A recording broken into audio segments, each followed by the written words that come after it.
Hello and welcome back to the channel. I have just missed the turning where we're heading because today we're going to finally see if we can find Monika a biking jacket that she likes and that fits her well. She's got a couple, they don't fit her properly in her eyes. Monika, filming now, what are you looking for? What would be your ideal? I'm looking for something classically styled, something warm, comfortable, something that I could wear in summer and winter.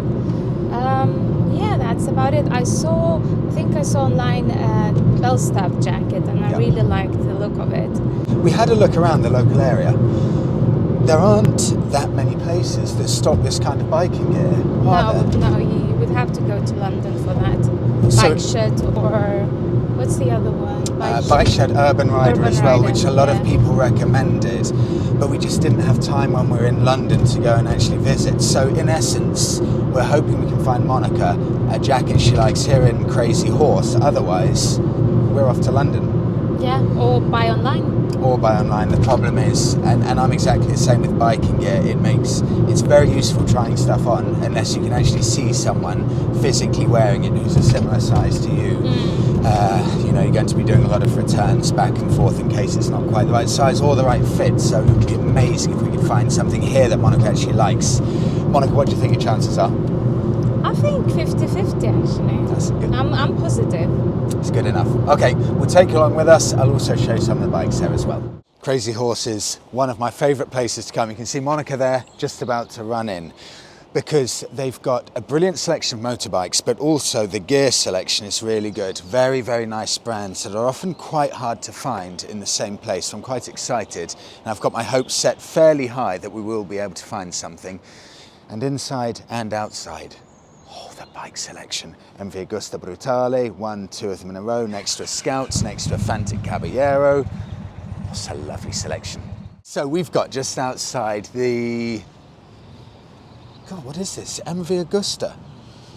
Okay, MV Agusta next to the Brutale. Just look at that frame on the Brutale. That is art, and I didn't even realise this. They've got quad exhausts on these just under the seat with the craziest rear light I think I've ever seen on any bike. That is as out there as you can possibly get styling wise. Then you've got the Caballero behind it, the Indian FTR, which is in itself an extremely cool bike. MV Agusta, Fantics, and over here you've got the colossal Indian, which looks amazing. And then you've got this, and I have no idea what this bike is. Someone let me know what this is. It must be a custom-made bike or something like that, because I've never come across that. Well done, Monika, eagle eye. A flat track Indian. Wow. It's on the paddock stand at the moment, completely stripped back. It's got the, what would that be, 11 or 1200cc engine, spoked wheels. Incredible looking thing. Right next to a gigantic Indian cruiser. Okay, we'll go inside.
While Monika's trying on a few other things, I'll do a little front to back of Krazy Horse because they've always got different stuff in.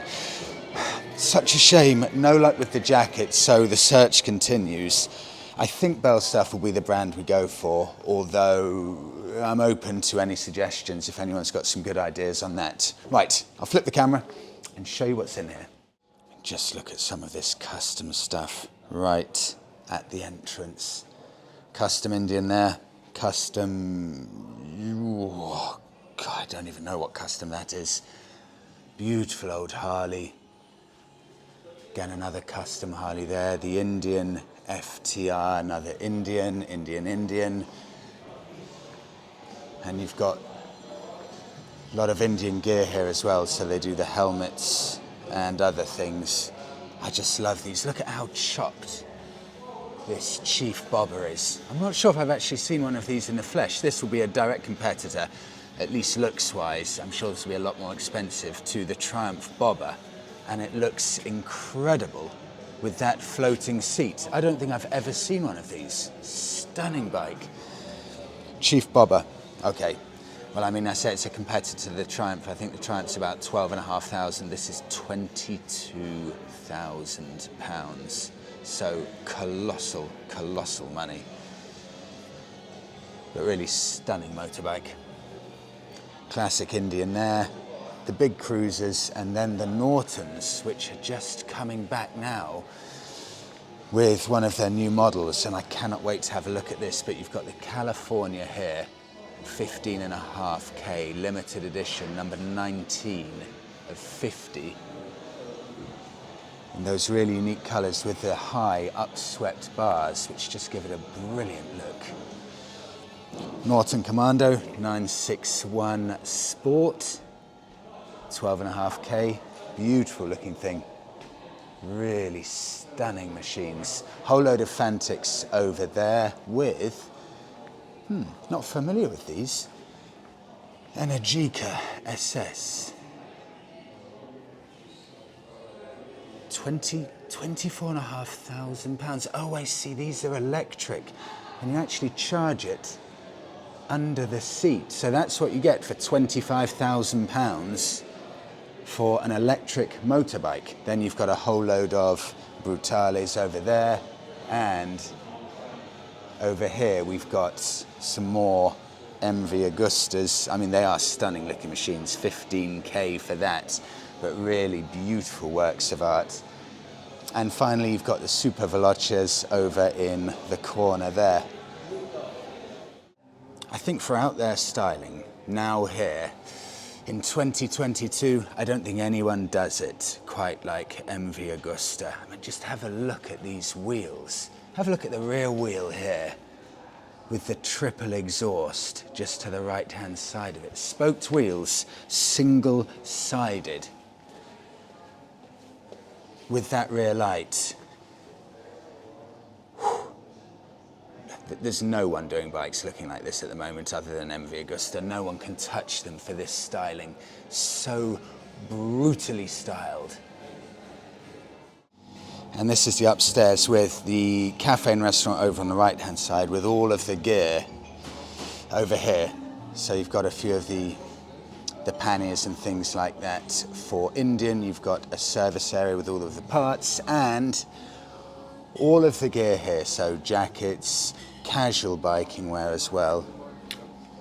There's a lot of this stuff, Deus, which I'm a huge fan of. I think Monika will probably grab a few bits of this. Saint, which I think is an Australian brand, they do beautiful quality stuff as well. They're the jackets we were just looking at. More of the lifestyle stuff here. Biking jackets behind. Just lovely selection. I think these are for the ladies as well. These are the ladies' jackets specifically here. And then this is something that I really like. Kitone. I think they mainly do lifestyle biking gear, but beautiful quality stuff here. Never had any of this stuff, but that may change today. Oh, and this is something I've wanted. This is I think this is from Kitone, a poncho that also doubles up as a bit of a sleeping mat as well. Double-sided. Strap that to the back of your rear rack. and that would look brilliant. So it's a waterproof poncho, £160. They sold out of those a while ago, and I've been looking for one of these. That's quite tempting. And some of the jeans. Resurgence, beautiful looking pair of heavy duty jeans. More Resurgence stuff. Saint, I'm sure that's the Australian brand. They do lovely quality jeans as well. More Resurgence stuff. Indian gear all along this side. But these are some nice things if you're looking for a pair of jeans. I've never owned a pair, but very impressive. They look like lovely quality things. It's a real shame because it's difficult for the ladies picking biking gear. There's nowhere near the amount of selection as for us gents. The Belstaff jacket, while being very nice, it just wasn't quite the right fit, and to spend £460 on a jacket, you know, these Belstaff jackets are serious money. It's got to be bang on perfect for Monika, so she decided against it in the end, and unfortunately none of the other jackets were quite right. So either we're going to go into London, or more realistically, I think Monika's going to start looking at Under Armour, so she can wear, for example, her normal Barber jacket and then just Under Armour under that jacket, because she hasn't really found anything she absolutely spot on loves yet. So we'll have to leave it for there. But we're going for a coffee in Bury St Edmunds. So if you've never been here, it's a fantastic town here. This is, I think these are the remains of the 1,000-year-old cathedral at Bury St Edmunds. Just absolutely incredible. We're going to grab a coffee. There's one more thing. I know. I won't turn it into some kind of history lesson like I sometimes do, but there's one motoring related thing right in the heart of the town. Oh, that I find fascinating, right? We'll have to go and find Monika. It's a lovely day. It's about 6 degrees, I think. It's brisk, but absolutely glorious.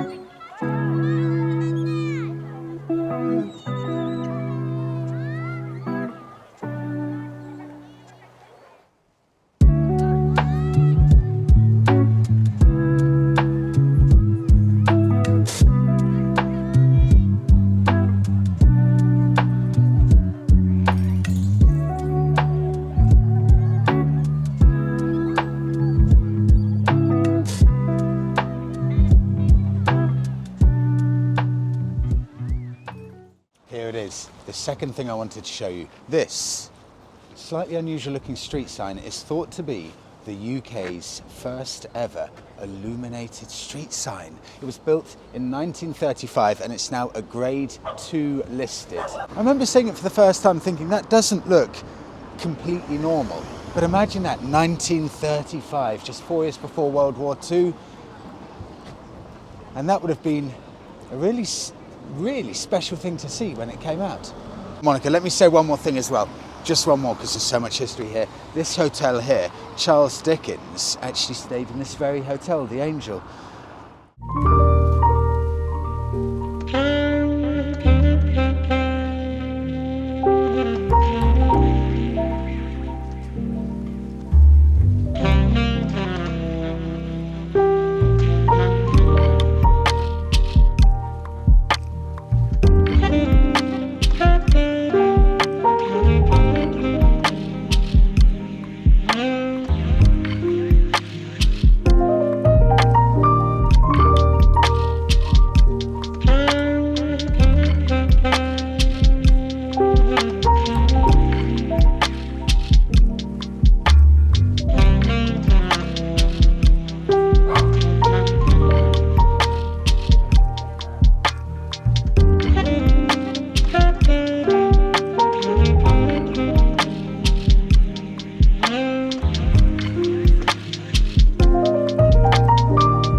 Useless.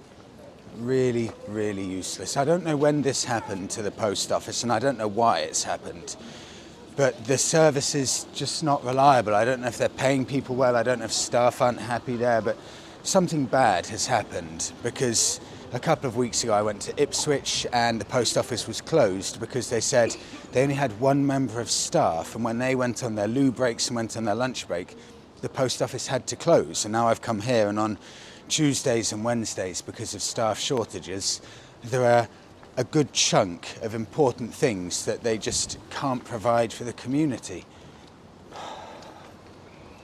Someone let me know, when did it happen to the post office? Why has it happened? I don't get it. Anyway, rant over. I'm going to go and find Monika now, and we will finally get that coffee.